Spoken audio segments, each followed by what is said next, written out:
Yeah. So welcome everyone. So great to see you guys and able to join us tonight for another Conversations with the Past. My name is Becca Tennell and I'm the Education and Outreach Coordinator here at the Chapman. And I'm grateful that you guys could join us again. So tonight we're going to hear from Taryn Matusik. Taryn was born and raised in upstate New York, where she was introduced to art and art history at a very young age. I think the person responsible is right here. She's worked as a contractual museum educator at the Metropolitan Museum of Art for more than 20 years. And it's there that she creates and facilitates programs for school groups, teens, families, public festivals, sounds like pretty much everything. Yeah. Every year, she mentors a cohort of New York City teachers as part of the Met's social justice focused professional learning community program. She's also a teaching artist for the Lincoln Center Education, Theater Development Fund, and Manhattan Theater Club. And she develops curricula and partners with teachers in the classroom to work with students at all levels of education. We are very excited and grateful that she could join us tonight. So now I will turn things over to your presentation, Narrative Law. Thanks, okay. So, yay. Hi, welcome. Hi. We're just getting started. Come on in. Let's see. So the title that I picked was Narrative Cloth. I'll look at storytelling in the fiber arts. We are going to, so I'm not so much of a lecturer these days. I'm more of a conversationalist. So we're going to have probably a little bit of a conversation. Well, I hope, but I did kind of prepare it just in case nobody wants to converse. We're going to build on some of the things in the show, but really like think about storytelling and how it can be done in different ways. We're actually going to look at a bunch of quilters. We're not going to look at so much. I know I said, we're going to look in different media. At the very end, if we have time, I'll show you a few things that I make in different media and like how they connect with like storytelling.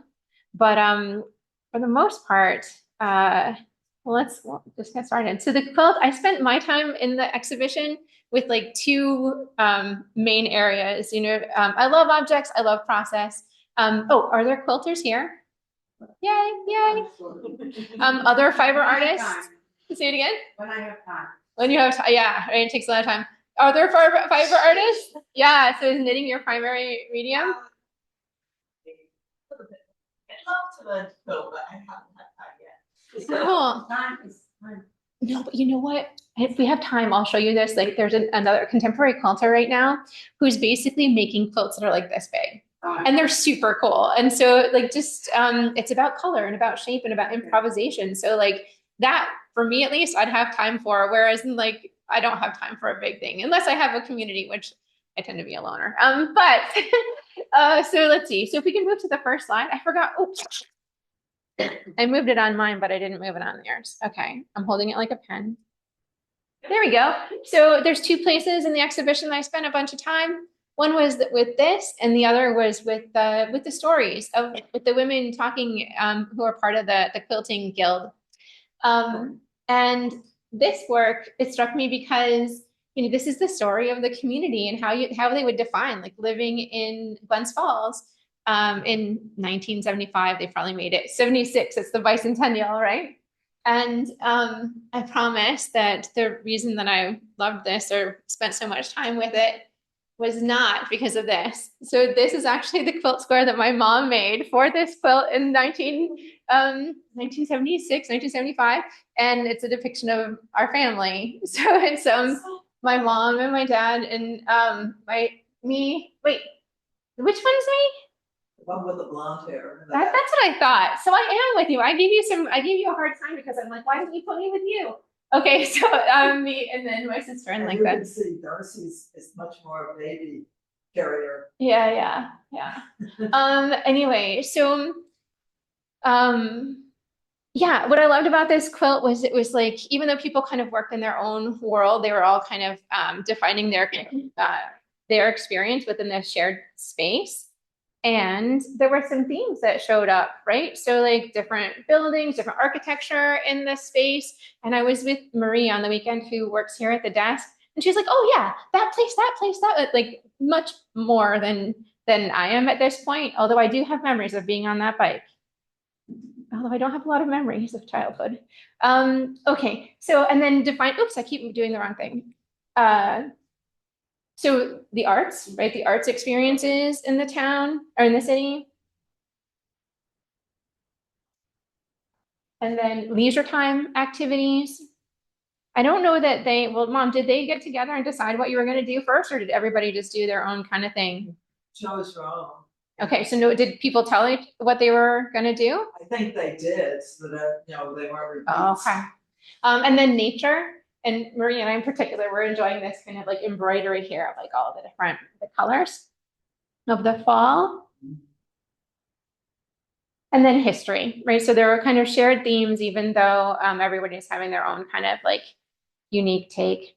So the first quilt that or quilter that we're gonna look at today, also had like little story panels. And her name was Harriet Powers. And this is her. So Harriet Powers was born in a situation in which she was held captive by somebody in slavery in the South. She actually, oops, I moved me, but I didn't move you. I have to keep doing the right thing. Okay. And actually she lived in right outside the town where I went to college. I went to college in Athens, Georgia. And probably there are so many quilters of this in this time period in the South. Our quilt exhibition here like really focuses on the North, and there were a couple of things in there that I wanted to expand on and maybe give a larger American context. One of the things was that in the South, the quilts were decorative. Well, they weren't. Maybe some of them were in some families where you had enough warmth and everything, but for many parts, or for many people, especially people who were enslaved, they were using them for warmth, not just for their bodies at night, but also for the walls to make sure that the wind didn't blow through and they could have that. So Harriet Powers is one person whose name survived and whose two of her work survived, which it hints that there are probably a lot more people whose work we don't know, whose names are lost. And I love this portrait because the apron that she's wearing, she probably put those quilted patches on herself, because when we see her work like this, right, she's cutting these shapes and telling these stories. Each little moment has to do with a particular theme or story. Sometimes she was doing biblical themes, like we can see Jonah and the whale there. I think I have a close-up. Oops, that's not a close-up of that. That's what this is, right? Noah's Ark. I thought it was Noah's Ark too. When in the, no, I think it is. I think the person, I watched a little video about it and from the museum. So this is in the collection at the Museum of Fine Arts in Boston. They were like the creation of the world. That's Noah's Ark. No, I agree too. And then here's Jonah and the whale, right? And then she's also doing this. So this is the Leonid meteor shower that happened like in, I think 33, she was born in 1837. So it happened before she was born. So she knew about it through a story. People were still talking about it when she was like old enough to like know. And, you know, people, that was in a moment where all these things were falling from the sky. People thought that the world might be ending, but it goes in the same context with these biblical stories. They were seeing it more easily than we did because they didn't have all the night lights. Yeah. Yeah. And they saw it. Yeah. And it would have been more impactful. Yeah, right. We don't see those things nowadays. You have to drive 30 miles outside of wherever it could be, middle of nothing to get enough done, right? That's true. You can't go up in the Adirondacks. Yeah. We're getting this telescope. She could probably walk out and say, oh, there it is. I totally agree. Yeah, I love this composition. This kind of, and she really takes up her compositional space, right? These this quilt squares, the objects are like all over the place, and she's using like scale to show the different. We'll probably have like a little family there.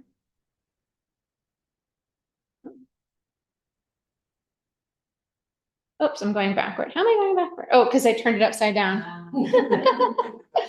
There we go. Took me till I figured it out. Okay, so and then we're gonna look at G's Bend quilters. Does anybody know G's Bend? Yeah, cool. So G's Bend, I mean, I'm showing you things that like I really, really, really love. And so let me move forward on my deck so I'm even with you. Okay. I'm gonna ask you what you think. So this is one of the quilts of G's Bend. And let's have a little bit of a conversation. When you look at it, like what stands out to you about this But work? I'm thinking Rothko. Yeah, in what I mean, way? it's smaller pieces, but it's the same kind of impact as big solid shape, and it's big solid shape, and that's all you're dealing with. Although a log cabin is a cornice, you know, log cabin thing going on, but I'm still thinking Rothko. Yeah, yeah. So all those colors, Rothko is a painter who painted like kind of blocks of colors that kind of like Yeah, blended like into that. each other. And yeah, absolutely. I hear ya. What else are people thinking when they see this? Very bright. Very bright. The colors impact you as well. Also a wide range of like hues and saturations. Of course, the bright ones jump out more, but there's also a lot more some muted colors too. Yeah.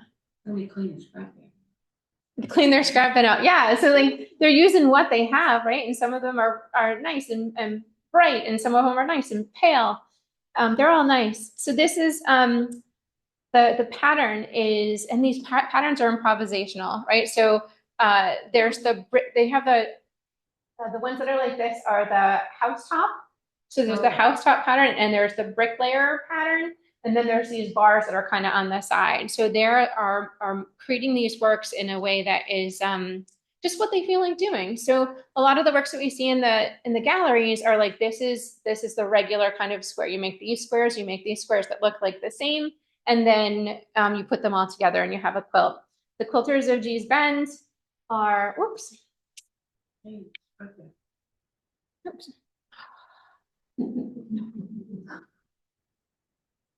Right, they're using what they have. Using what they have, and they're playing with it.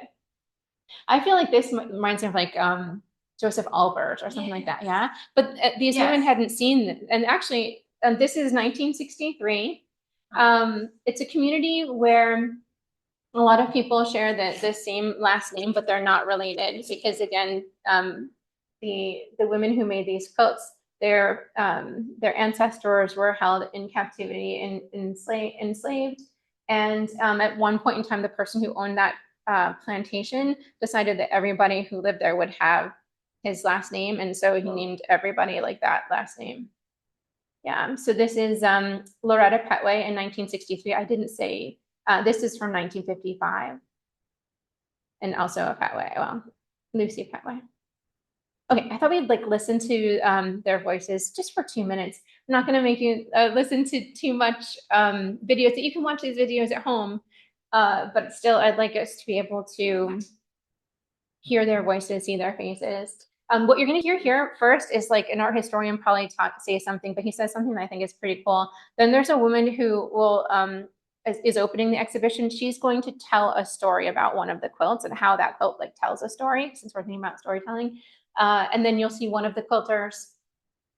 And then there's the art historian whose name is Bill Arnett. He's the one who kind of brought Gee's Bend to the world. He saw an image in a book of one of the quilts hanging over a wood pile. And he's like, this is an amazing work of art. I need to find this quilter. I need to find this quilt. And he like just drove off and around until he asked people, and showed up at her door when it was like kind of late at night. And she said, can you come back tomorrow? But he basically found this whole community and said, you're making art here that belongs on the walls of museums. And it just totally changed. That's how we know about Gee's Bend, because of Bill Arnett. He's the last person to speak. So let's hear it. So I love this idea that like they're their own academy, right? They're like learning from each other, seeing what everybody's doing, being inspired, and influencing each other, and then making their own designs. And I love the idea like that like the story of that quilt is that it's her husband, right? And then she can wrap herself and her husband. I just wanted to kind of show you like there's a quilt on the bed, but the newspapers on the walls are again so that the houses that they lived in were kind of drafty. So the quilts were, as I read, used for the walls as well. And then I think the most important thing in that picture is how traditional quilt is. That's on that. That's not like there's their type of quilts. yeah, and it's not the one that's like so valued from there. But I saw another image. So there's a photographer that went to Gee's Bend. This is a rural town in Alabama that was really, really hard to get to. You have to take a ferry, and I think that's why they were so isolated that they were when they're like, oh, they don't know about that, because they didn't go out and nobody came in. But that more regular quilts is hanging on the same line, but those more improvisational. Yeah, improvised. There, that was like improvised quilts. Okay. But the two that I showed you so far, and then this one, they're in the collection at the Metropolitan Museum. So there's a few here. I'm just gonna flip through them just because I was like, oh my gosh, I can't even pick the one that I like the most. They're not on view right now. There was an exhibition when they came in with a few other works of art. There was an exhibition and a special catalog. So this one's from 1970. It's that bricklayer quilt design again. Say it again. Oh, thank you. I just have to remember, like, I'll take a breath. Okay, so that one's 1970. This one, Annie Bendoff, and it's called the Thousand Pyramids quilt, around 1930. And I love these two. So like it could have gone regular, right? And then they rotated those couple different squares to, so it says Birds in Flight, Marlene Perkins in the 1940s.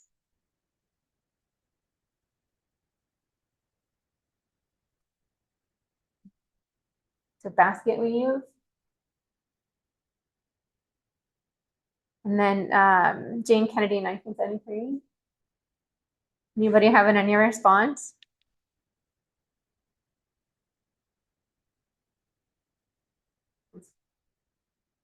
Why do you say it's cool? Well, it has a 3D, you know, optical illusion art. Yeah. That's on there. I'm wondering if we're still using clothes scraps so you can look at what materials people are wearing. And that's another way they tell the story, right? They're telling like what they had at the time, they had available. G-Spend at a certain point in time starts getting scraps from the Sears Roebuck Company. Sears Roebuck. They were like selling their remnants for things, and so there's a period in time when you will see a lot of the quilts that are made of that.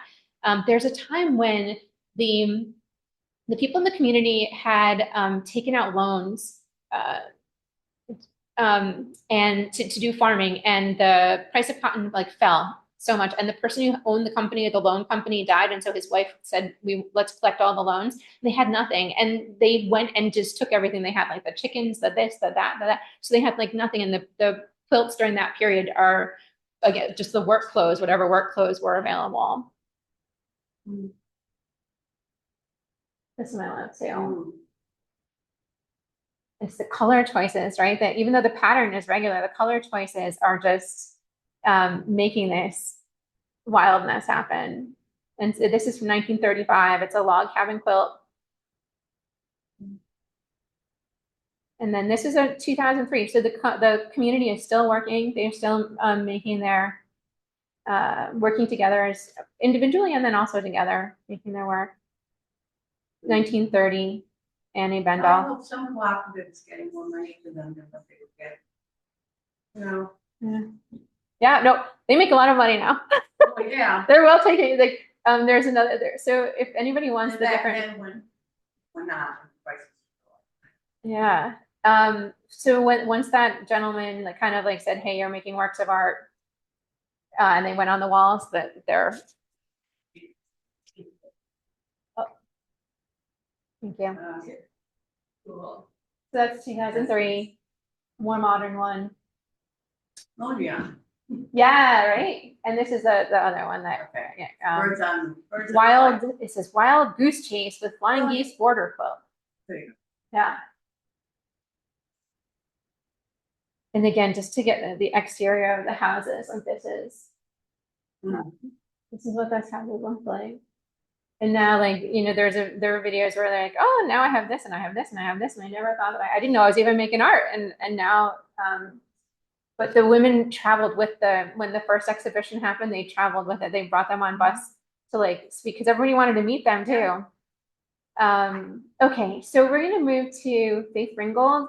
Who knows? Does anyone know Faith Ringgold? Okay, so yay. Let's introduce Faith Ringgold.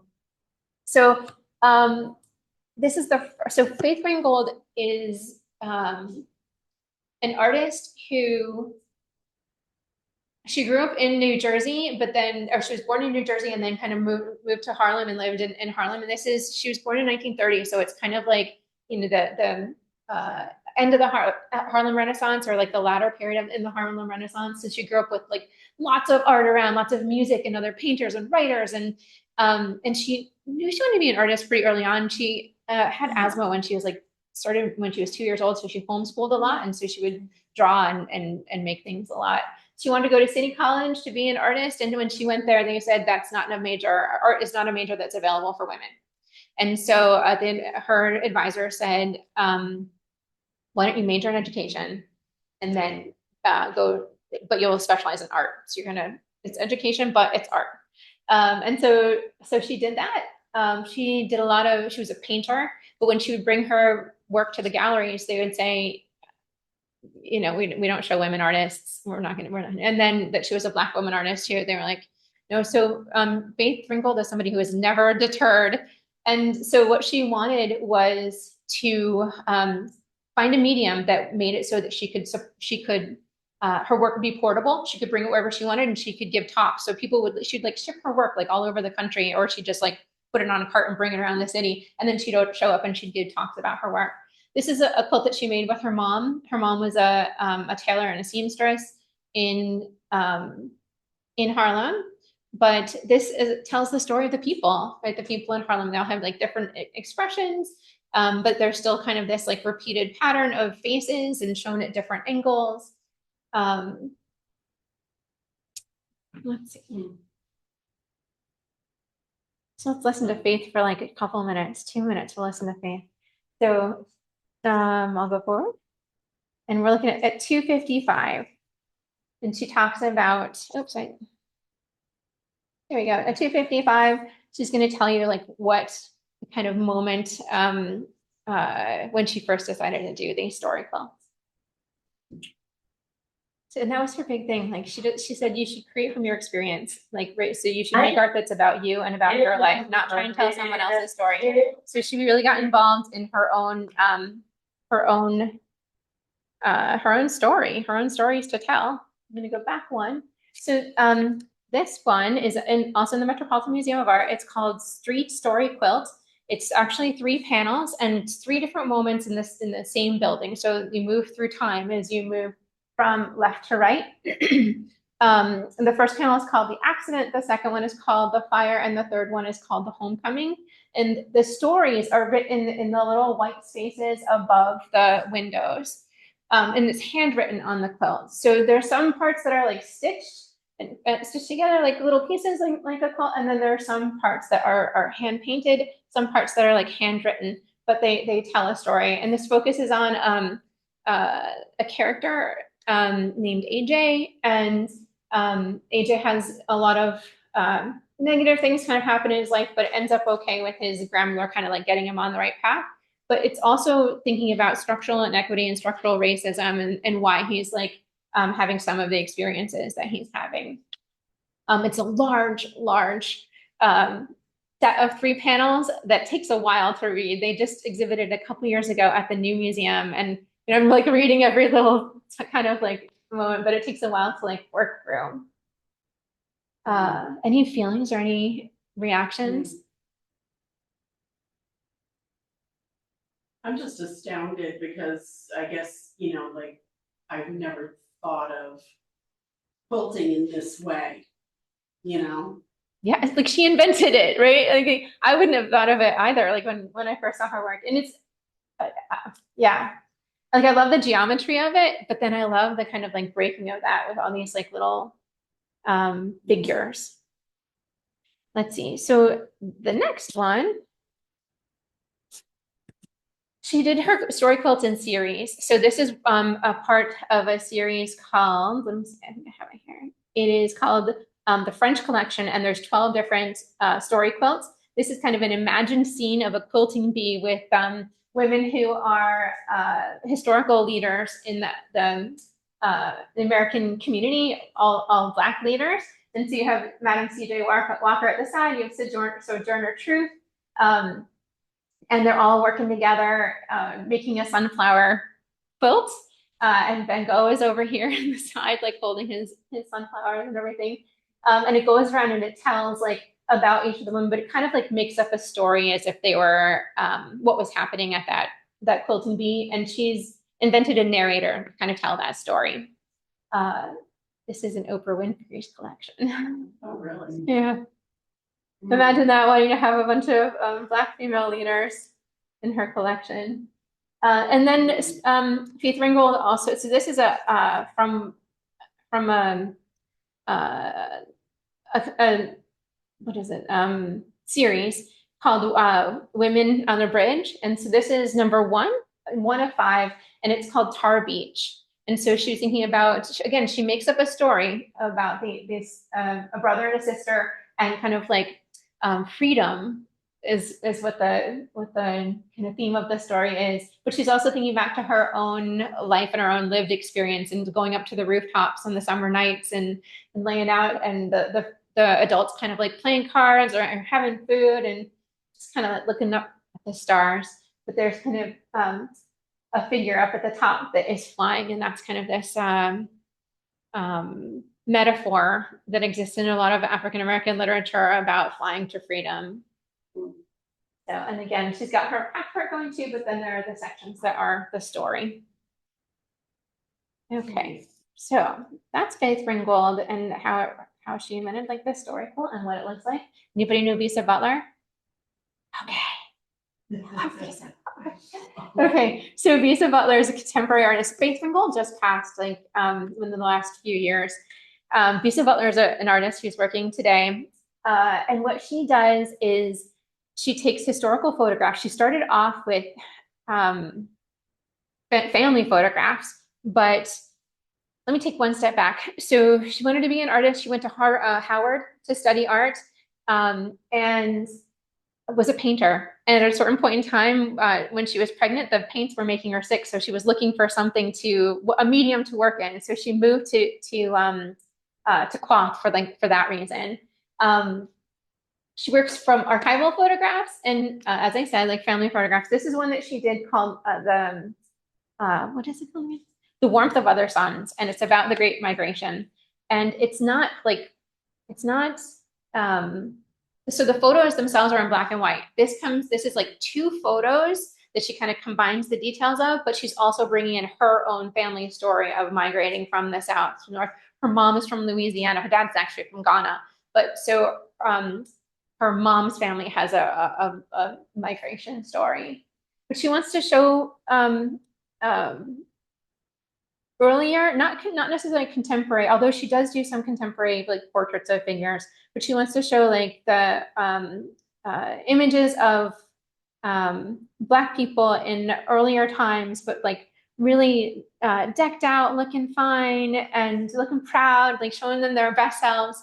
So yeah, and she uses, I actually wore this because of that. So what she uses lots of different kinds of cloths, but one of the types of cloths that she uses is wax cloth, which is actually Dutch, right? It's Dutch wax cloth made from the Blisco company, but they're responding to West African styles, and so a lot of the cloths actually have like names to the patterns and things, and so she kind of works those in. The one that the little boy has, he has like horses on his travelers.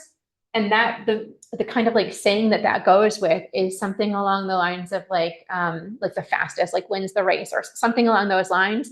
And it's a type of fabric that is used to symbolize like successful women in the market in the African markets that like have like the best fabrics, and so the customers are always coming to them.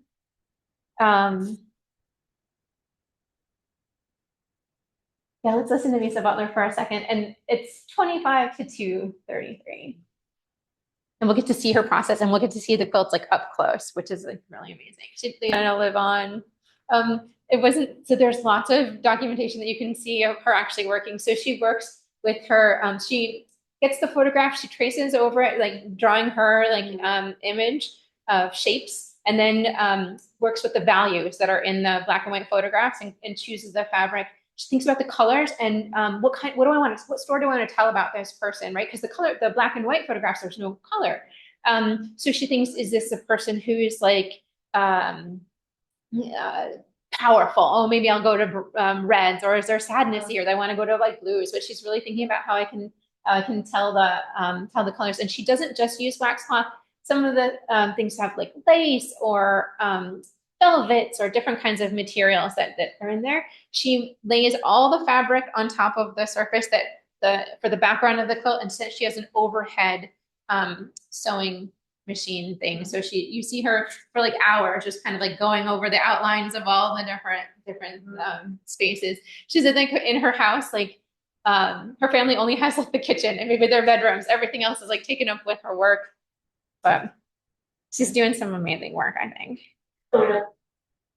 Oops, I went back. Just a couple more. Am I going the right direction now? Nope. I turned it upside down again. Come on. There we go. So here's another one of her images. I think I bought this one when I was in this fabric when I was in Kigali, because my sister really likes shoes. But that's fancy.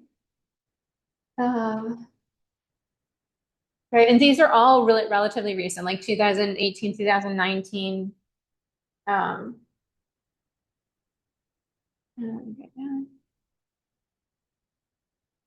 The one with the okay, so the one with the women. Sorry, this is I Know Why the Caged Bird Sings, and we know that's a book by Maya Angelou. Victorians would have loved velvet. Yeah. They put anything with anything. They didn't have our sense of what goes with what. They would have just thrown anything. They would have done. Sure. And this one is a photographer from Chicago. It's called Southside Sunday Morning, 2018. And this is Safety Patrol. She made this one after the death of Trayvon Martin and thinking about, she was a teacher at the time too, so she was in the schools and just thinking about how the children that she teaches are regarded in the world and thinking about their safety. The original photo because it looks like current boys. I'm not sure. So that's a really good question. This is the Safety Patrol, sorry. This one, I don't know if, so it's Russell Lee. Say it again. You like this in the room? So, sometimes she says that the photographs come from the National Archives, but then also there are sometimes photographs from other people. Somebody in one of the interviews that I saw said, hey, can you do something of Gordon Parks? Well, we know Gordon Parks is not that long over. So I don't know when the work, the photographer Russell Lee, does anybody know so we would have to like Google him to see like what his dates are. But I wonder, because she's also playing with it a little bit. One of the family photo albums, she just thought that the boy would wear Chucks. And so she gave him Chucks, even though it was a old New Orleans kind of. I love that kind of time. Because the other thing she says is she wants when Black Americans come in, she wants them to feel like, hey, I'm seeing myself, right? Okay. But also getting a sense of history, because what she said is the way that the history books are isn't what her experience is with her family. And so seeing another story, right? So seeing like Dressed to the Nines story from like way back then says, hey, the past wasn't all the things that I've been taught. There's also different stories, different experiences. What'd you get, Joni? I'm wondering if anybody's actually gone and taken her work and then made clothing out of it. There's jacket right there. Yeah. I can see you in it. Yeah. I know she makes her own clothing. I wonder if she's ever done something. I mean, the whole concept of, people would wear that. Absolutely. And they wear that. They have places and locations there. And that hat thing there, I guess there's something on YouTube where they took the straw hat and they had a painted pattern on top of the water and they dipped the hat in and pulled it out and that whole painting thing is now on straw hat. Oh, wow. So there's a hat right there, see? Uh-huh. You do that. Totally. I love their attitudes. Like everyone, you can make up a story about the character of each one of those individual faces. What's the dates of Russell Lee Chicago photographer? I found a Russell. Okay. He was like from 1903 to 1986. Okay. Twenties, roaring twenties, thirties, forties, yeah. What goes all the way up into like, to the 80s. So What was like, the heyday down in, but anyway, Harlem, yeah, Harlem Nights. When was, what, oh, 20s, 30s? that's Harlem Renaissance, right? So Yeah, yeah, it's Harlem 20s and 30s. They were, Yeah, this, yeah. what happened? The women dressed to the nines, the men dressed to the nines. Yeah, no, you got me like looking kind of at the Yeah. shape of the Yeah, the pant legs, kind of a little open like that. All right, so I got another one for you. So Susan Hudson, some of these artists like Faith Ringgold, I feel like I just heard about a long time ago. Lisa Butler, I think I might have seen images of hers first, but then I went to see.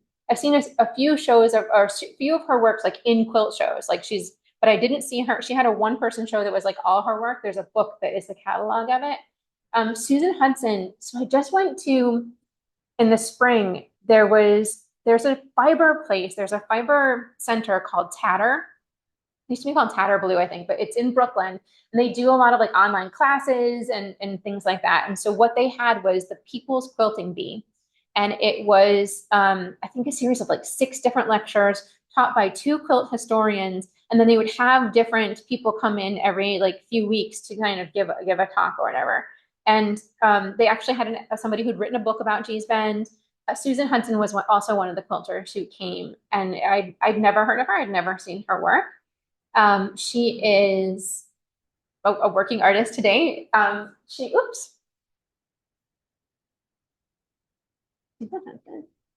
So, yeah, right? She started off being a very traditional quilter. She's Diné, right? So she's what we might call like Navajo, but they call themselves Diné. So, and she got into quilting again. So her mom, and I think also her grandmother were in boarding schools, right? So the situations in which the United States government took Indigenous children and put them into boarding schools to try and take their culture away and assimilate them with your American, like European kind of culture.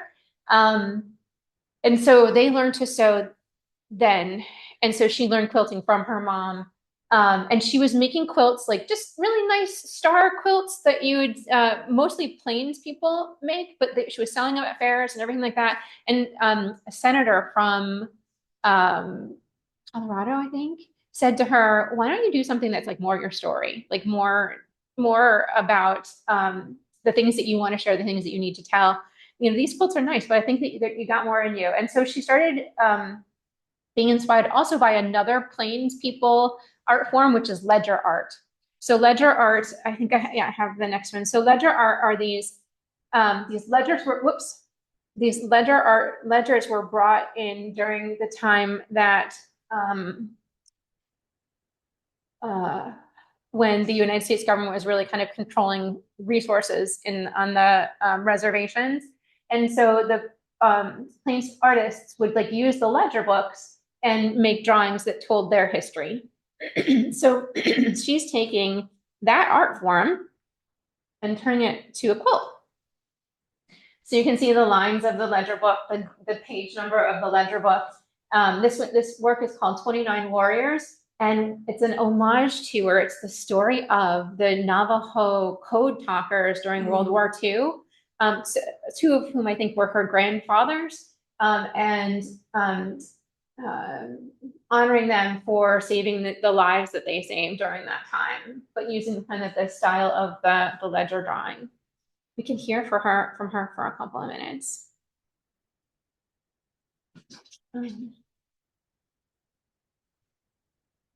Okay, this is a brief one. There's no place to start.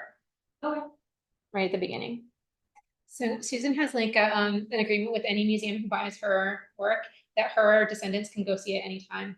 She's like super connected. Her quilts come out of the story of her life. So she dreams about what she's going to be making the content. She feels she connects with her ancestors, feels like her ancestors are there with her when she's making all of the choices and laying out the form, choosing materials and everything. And she's also thinking about her descendants. So she's kind of like in the moment of her life as she's making each one of these stories.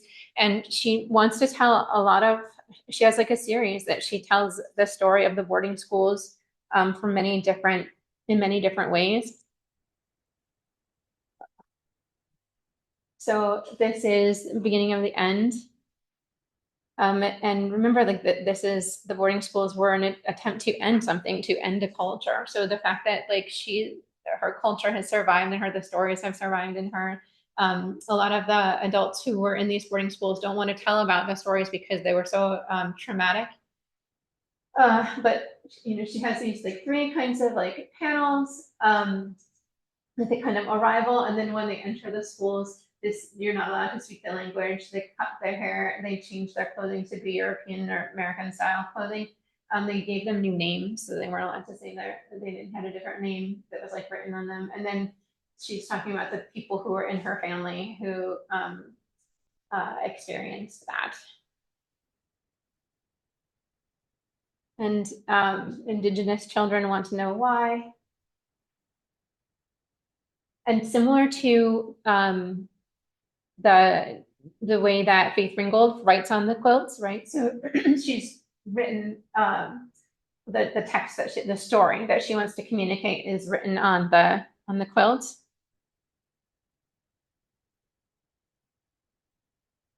And just oh. Huh. Oh, I think I might have changed the order or something. Let me get to that one.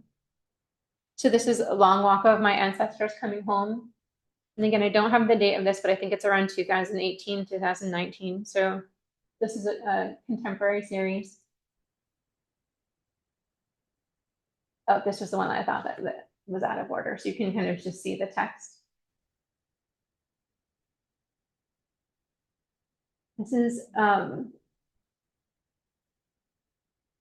This is about the missing and murdered Indigenous children and the idea that the trees know that where everybody like is, but the child being also one that is like a shepherdess in Diné like country or Navajo Nation, and also that they're vulnerable as they go out into that kind of in the world like that.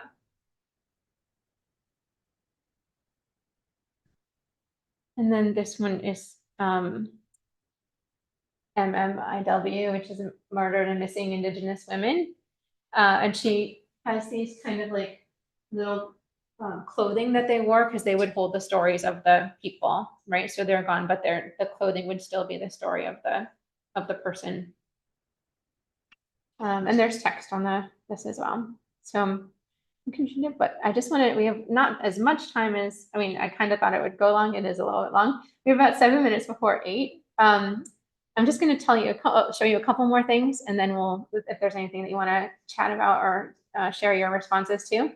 So the arpilleristas, these are a group of women in Chile, that during the time that when the CIA backed the Chilean army to overthrow the democratically elected ruler or president, Salvador Allende,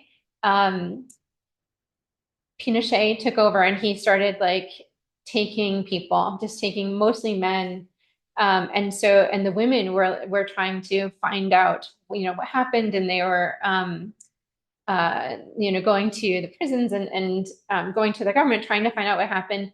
At a certain point in time, actually, I think that I don't want to say too much because I think that the video is going to say, and I've been doubling what the video says. So let me get to the actual thing. So they made these small little story quilts. And one of the women was the one who decided this. This is actually the moment that the presidential palace of Salvador Allende was attacked.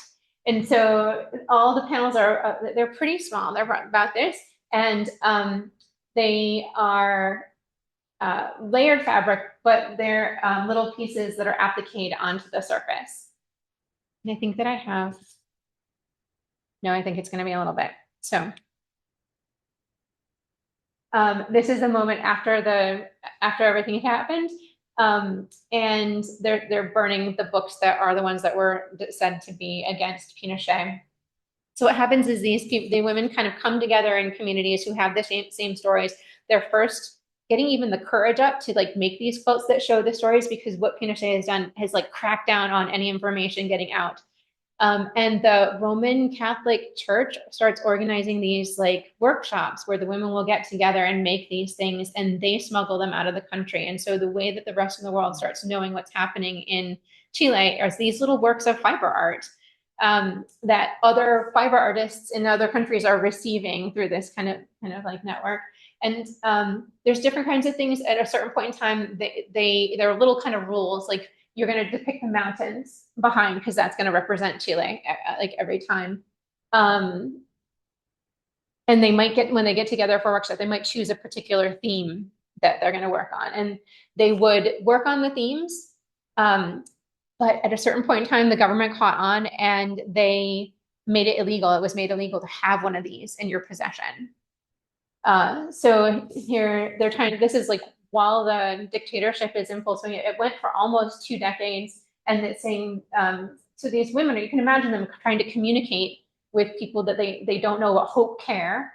We can see the mountains again, that it's in Chile, and this is their children searching for bread in the garbage.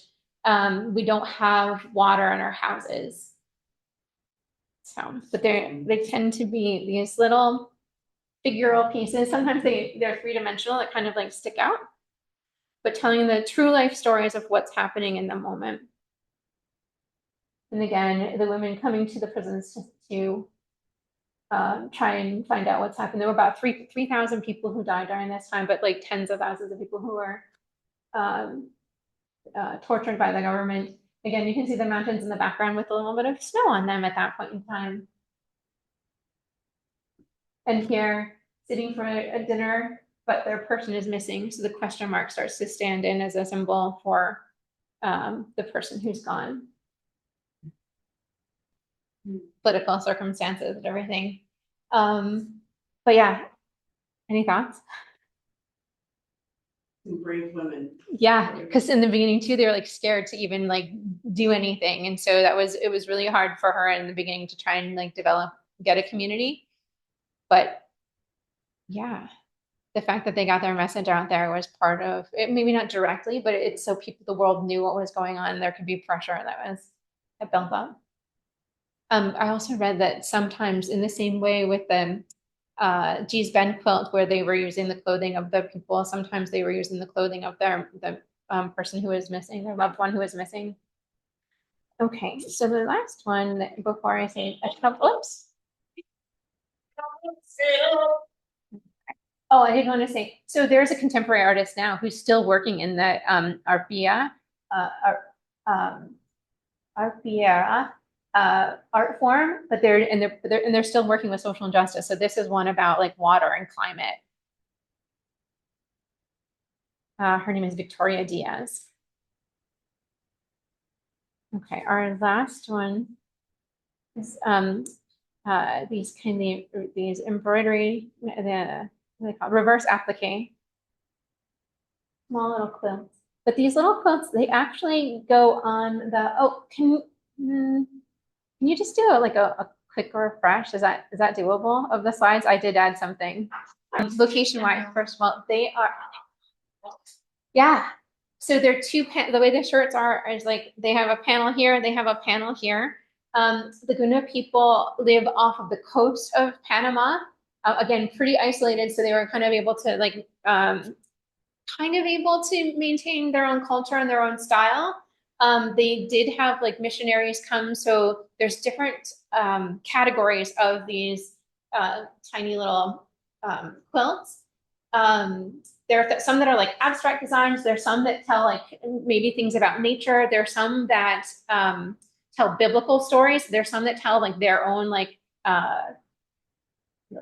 history or mythology. I always get a little bit nervous with mythology because one person's mythology is like someone else's religion. So they're reverse applique. So it's layers of fiber, and you cut into them to reveal the layers below. Although sometimes you might cut a hole and then slip a different color inside the hole and then sew it up, right? So again, I had another class in this like relatively recently. I had a class with this Mexican fiber artist, again, through Tatter, and they taught us about the arpilleras that I just showed you. And then they also taught us about these are called molas, but mola basically is just the name for a shirt and for the Guna people. I think I have a couple images of narrative, and then we can, so the other thing I read is like sometimes these designs that are just geometric are protective. So they were worn to be protective. I love this one. This is a mola of a woman making a mola. So she's, I'm not showing you. I got excited myself. So protective, woman making a mola. Oh. Right? So it's a narrative of the person, like what the person would have been doing while they were doing it. Yeah. So What's the time frame on these? So they go back until I think the earliest ones that exist in collections are like 1930. But and they were making them for themselves. When they got tired of their designs, they might like cut the thing off and make a new one for it and then sell that. But they also came onto the tourist market. People really like these. I actually had two at home that I got at a thrift store that I didn't even know what I was getting. So when I took that class, I was like, and I saw them in my attic. I'm like, oh, I actually have something like that. So this is not that. I can't believe I'm still haven't gotten the technology at this point in time. I would think I would have gotten it. So they're on the San Blas Islands. This is the boat that in their story of like how they came to be. There was a flood that happened and they moved to that. So this is one of those like their history subject matter. This is biblical, but it's done like in their style, and they're wearing hats of the style that they wear. So this is Adam and Eve, but like as Guna people.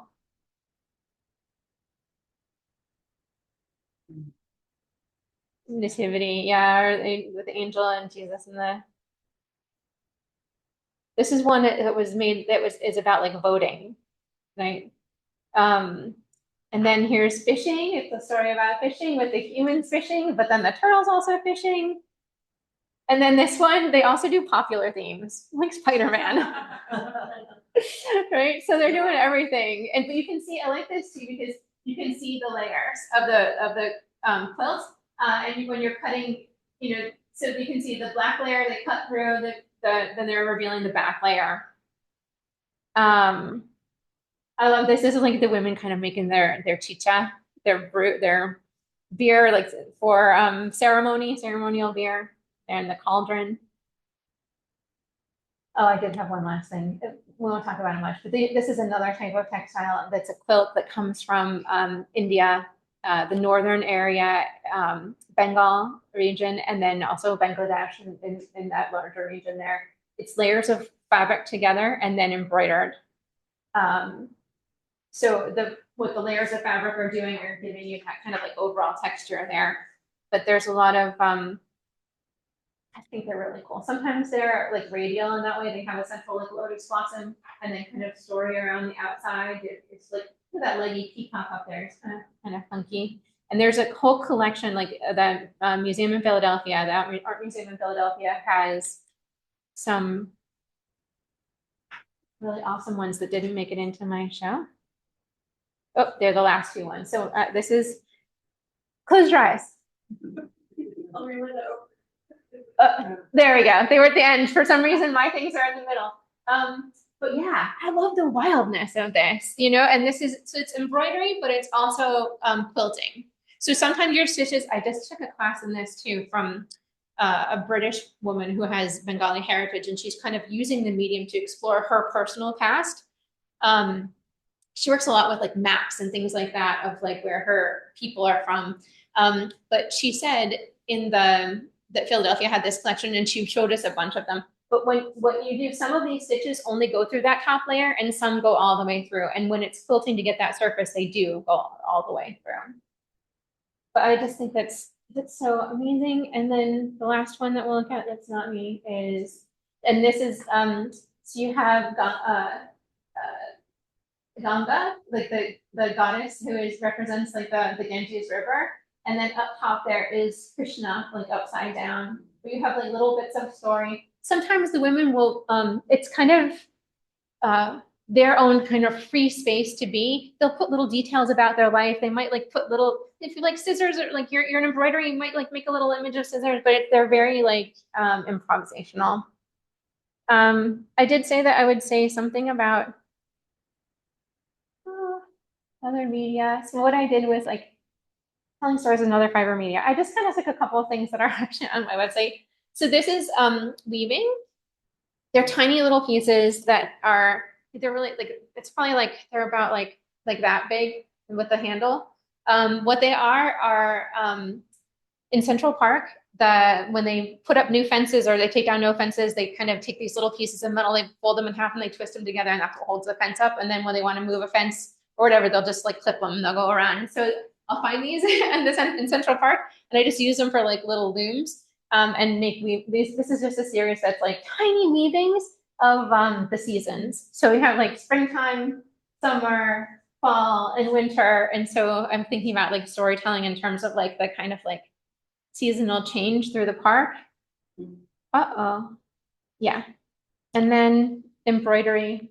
We actually saw much better embroidery with the kanta, but like, you know, just thinking about sometimes just telling you, this was a man that I saw on the subway and I felt both like, that sucks that he is not resourced in a way that he has like two good shoes. And at the same time being like, wow, how inventive that he did what he needed to do. So it was like resourceful. So I was like, really like, anyway, I wanted to document the moment. So a little bit of text and a small image. This is kind of, it's like a little patch that's only about this big, but for me, it's a story that would happen, that happened when I was like a child and we had a forest behind our house. So this actually is like a story moment, thinking about like, what could story be? And does it have to be a beginning and middle end, or can it just be kind of like an impression? And then the last thing is this. So it looks like kind of not great in terms of resolve, but what this is, it is a type of Japanese art form where it's resist. And so basically you take a rice paste and put the design that you want onto the fabric and it blocks off the indigo dye when you dip it in. And so basically this is the story of a walk that I took that morning. And there were 3 different plants that I saw on my walk, right? So I've made stencils of this kind of ghost flower plant. There were some like berry things, another flower that had like kind of things. And so I made like 3 stencils in a plastic kind of sheet. Put the ones that are the white on first and dipped it in. And then I put the other ones, the next lighter one here on, and then I dipped it in again. So those are a little bit darker because it had 1 dip of indigo on. And then I put the last one on and dipped it 1 more time. So it has like, it's like 3 different phases of indigo. So this, I think of it as a story through, as the story of my morning hike, but told through dye. There's a temporal aspect to it. Okay, that's it. That's all I got for you. Thank you. Thanks. Questions, comments, thoughts?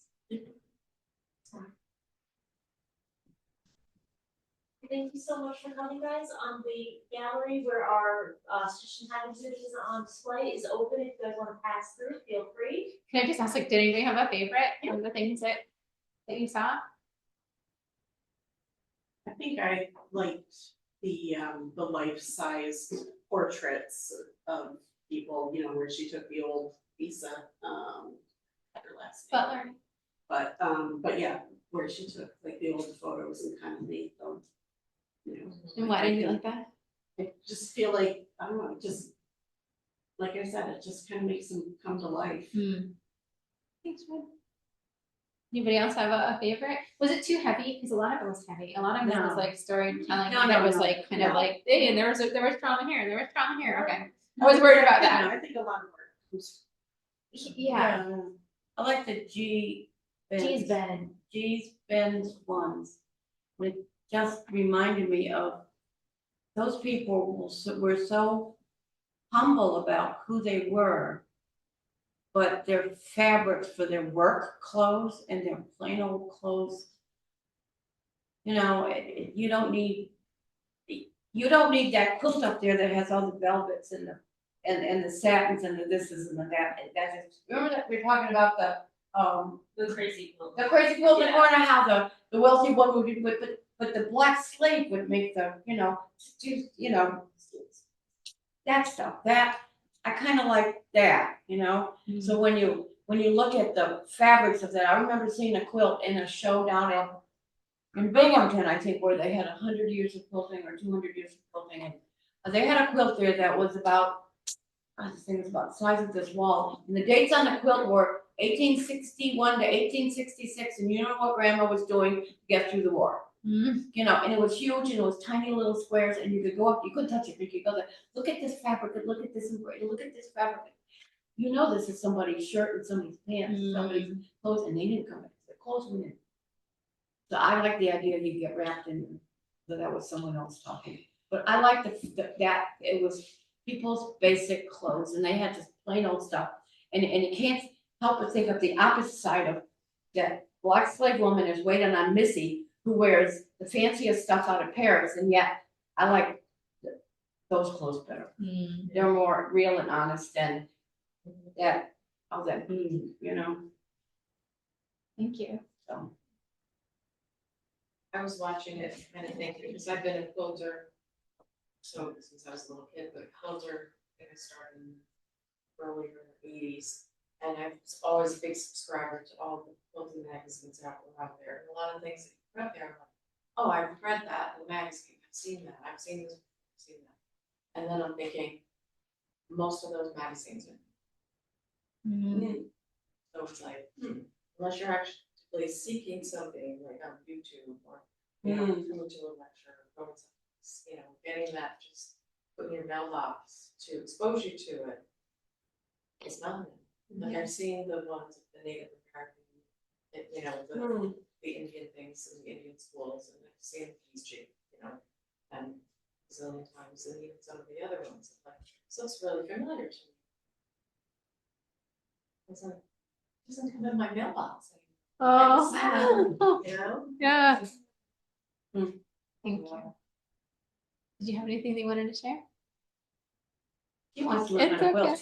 Yeah. So the person who does the little quilts, his name is Zach Foster. I think it's Z-A-K Foster. He's the one who, for the Met Gala the year before, there was one guy who came in with a quilt jacket, and the quilt was like all these like puffy pieces, and then on the inside it was just like all these shirts and all these like kind of red plaids and stuff. It was like really impressive. But if you look at Zach Foster's website, you might get a little bit of inspiration to do tiny quilts rather than commit to because I still have the pieces that I cut for a quilt like decades ago that I think I'm going to get to, but yeah. All right, my friends, thank you so much for coming. Appreciate you.